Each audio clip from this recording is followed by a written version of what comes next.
So Susan Mutami has released her own sex tape. I said it several times, panapa kuti munu uyu anoda help hombe chayo because mentally I don't think she's okay.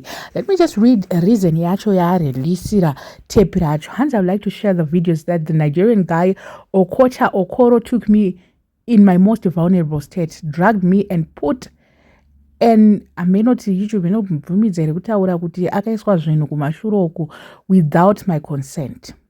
QLD police is also in possession of these videos, and they have just told me they don't think there will be a successful prosecution despite me providing all those videos as evidence to them and medical records from the hospital. You all can clearly see that I look drugged up. As for the letter from your lawyer Okocha Ikoro, a retraction will never come from me. Matter of fact, I'm going to amplify my voice from all corners of the globe. You can pay bloggers write all sorts of things about me and still I'm not moved by those tactics. I'll see you in court. You violated me so many times. I sent an email to the police requesting an update on my case. The constable preferred to respond to me over the phone rather than emailing me back, and I recorded the phone call. The system has always been against me and my children for the longest time. SB Moyo's son was sexually assaulted at Brisbane Boys College and they swept everything under the carpet to the point that Themba Mliswa offered to have both children relocate back to Zimbabwe. The boy had to change schools because of that.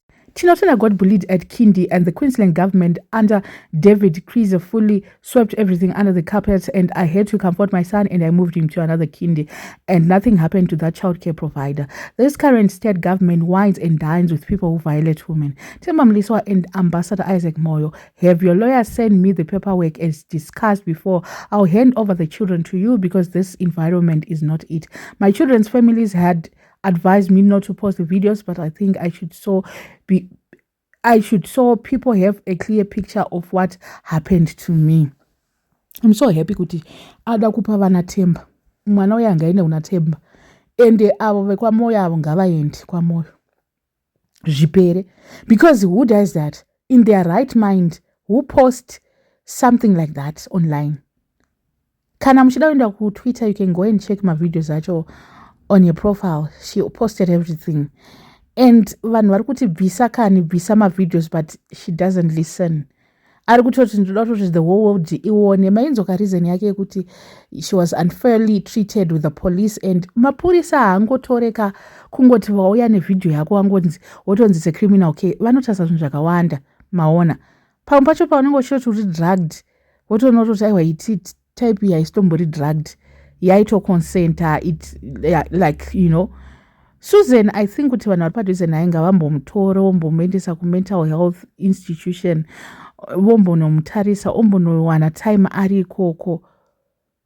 Kana iye atobvuma utoti vana vaende kwavari kufanira kuenda kazvitori right. Iye Themba mazona akagona, ndakamuona musuno ikati iye Susan achitenda Themba, ashuya we are in good books na Themba, tiri kufonerana, tiri kuita sei, there was family intervention yakaitika. Aiwa, zviri nani panoti mwana agare kuAustralia kwacho namai vachidaiso. Mai vanoenda pauyu vachitora mavideos echikuru aya. Votora vopedza vobva vati I was assaulted.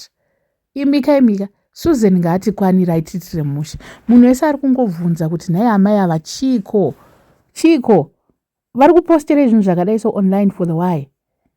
Because apa zvakutoita senge she was under also the influence when she posted my videos acho. Let me finish off ne comment on someone panapa.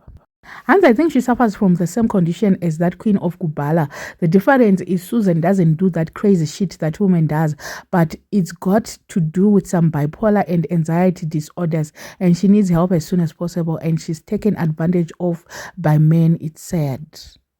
Yes, men might be taking advantage of her, but iyo anofana kuziya kuti kungoti munhu sometimes you cannot see that you are not mentally okay.